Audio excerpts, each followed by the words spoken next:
नमस्कार, जय जौहार दोस्तों। मैं हूं आप सभी के साथ निधि भारद्वाज और आप देख रहे हैं सीजी भास्कर।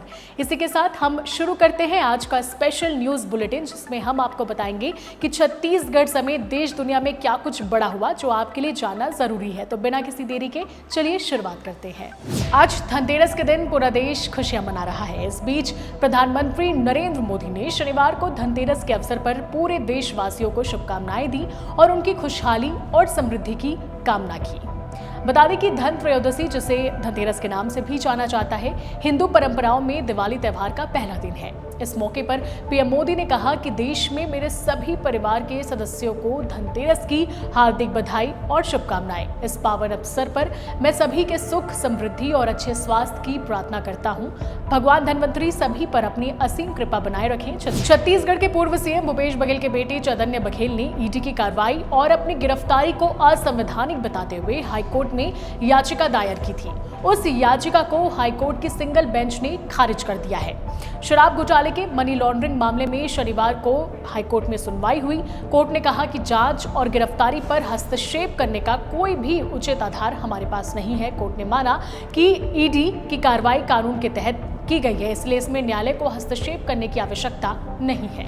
छत्तीसगढ़ कांग्रेस में जिलाध्यक्षों की नियुक्ति को लेकर चल रहा संगठन सृजन अभियान अब अंतिम चरण में है। इस बीच खबर है कि जिलाध्यक्षों की सूची अब बिहार विधानसभा चुनाव के बाद ही जारी हो पाएगी।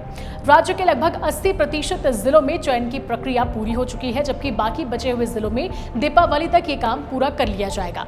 प्रदेश में 41 जिलाध्यक्षों की नियुक्ति के लिए 17 पर्यवेक्षक नियुक्त किए गए हैं। ये सभी पर्यवेक्षक अपनी अपनी जो जिले हैं वहां के 6 नामों का पैनल तैयार करेंगे, जिसे कांग्रेस हाईकमान को भेजा जाएगा। पैनल इन नामों की समीक्षा करेगा, जिसके बाद ही अंतिम सूची तैयार की जाएगी। छत्तीसगढ़ में इस बार दिवाली का जश्न दोगुना होने वाला है। राज्य सरकार ने त्योहार के मौके पर 20 अक्टूबर से 25 अक्टूबर तक लंबी छुट्टियों का ऐलान कर दिया है। इस दौरान सरकारी दफ्तर, स्कूल, कॉलेज और बैंक बंद रहेंगे।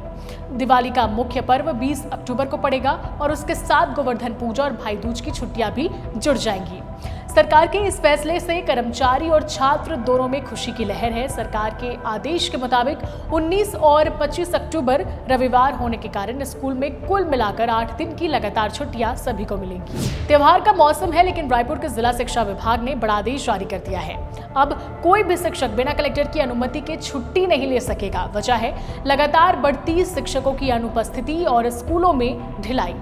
दरअसल 14 अक्टूबर को टीएल मीटिंग में कलेक्टर रायपुर ने पाया था कि कई स्कूलों में शिक्षक मनमर्जी से छुट्टी ले रहे हैं और समय पर स्कूल भी नहीं पहुंचते और कई लोग नदारद रहते हैं। इसी के बाद धरसीवा विकासखंड शिक्षा अधिकारी ने आदेश जारी किया कि 7 नवंबर तक किसी भी शिक्षक या कर्मचारी को छुट्टी की अनुमति नहीं दी जाएगी, जब तक कि कलेक्टर खुद लिखित स्वीकृत न दे।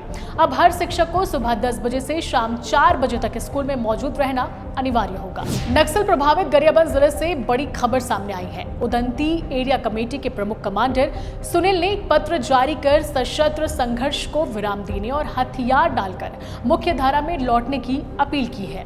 उन्होंने हाल ही में बस्तर और महाराष्ट्र में आत्मसमर्पण करने वाले नक्सली नेताओं सोनू दादा और रुपेश के फैसले का समर्थन करते हुए 20 अक्टूबर को सेट पर 12:30 बजे चर्चा करने की बात कही है। दूसरी तरफ गरियाबंद के एसपी निखिल राखेचा ने नक्सलियों के इस पत्र का स्वागत करते हुए कहा कि ये एक सकारात्मक संदेश है।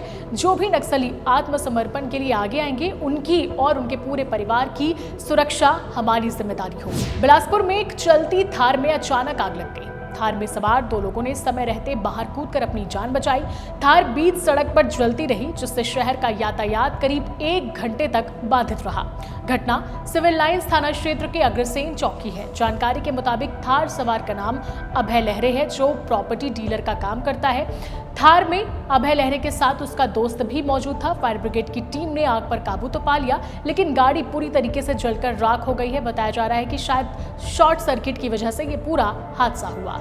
प्रधानमंत्री नरेंद्र मोदी ने नई दिल्ली के भारत मंडपम में आयोजित एनडीटीवी वर्ल्ड समिट 2025 में भारत की अर्थव्यवस्था को लेकर पूरी दुनिया को बड़ा संदेश दिया। उन्होंने आतंकवाद को लेकर भी पाकिस्तान को खूब सुनाया।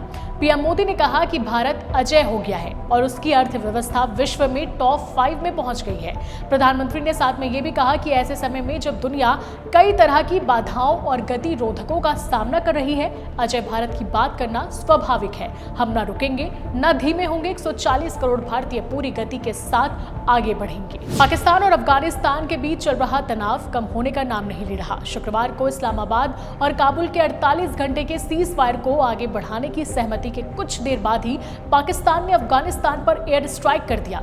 इस हमले में अफगानिस्तान के 3 लोकल क्रिकेटरों की मौत हो गई। अफगानिस्तान क्रिकेट बोर्ड ने अपने 3 क्रिकेटरों की मौत पर दुख व्यक्त करते हुए पाकिस्तान के साथ आगामी T20 अंतर्राष्ट्रीय ट्राई सीरीज से नाम वापस लेने की घोषणा की है। आमिर खान की फिल्म दंगल में गीता फोगाट के बचपन का रोल निभाने वाली जायरा वसीम ने निकाह कर लिया है। उन्होंने निकाह की तस्वीरें अपने इंस्टाग्राम पर शेयर की हैं। इन फोटोज में उनकी शादी के खास पल नजर आ रहे हैं। जायरा वसीम की अगर बात करें तो सिर्फ 16 साल की उम्र में फिल्म दंगल से उनको पहचान मिली थी। इसके बाद वो सीक्रेट सुपरस्टार में भी नजर आई थी। इस फिल्म में भी उनके शानदार परफॉर्मेंस को लेकर खूब तारीफें हुई। हालांकि 2019 में उन्होंने अचानक फिल्म इंडस्ट्री छोड़ने का ऐलान किया। उन्होंने कहा था कि एक्टिंग उनके ईमान और धर्म से टकराती है। इसी के साथ फिलहाल हमारे न्यूज बुलेटिन में इतना ही। अगर आपको खबरें अच्छी लगी हो तो इस वीडियो को ज्यादा से ज्यादा शेयर करें और हमारे चैनल को सब्सक्राइब और फॉलो करना ना भूलें। मुझे यानी निधि भारद्वाज को दीजिए इजाजत। नमस्कार, जय हिंद, जय भारत, जय छत्तीसगढ़।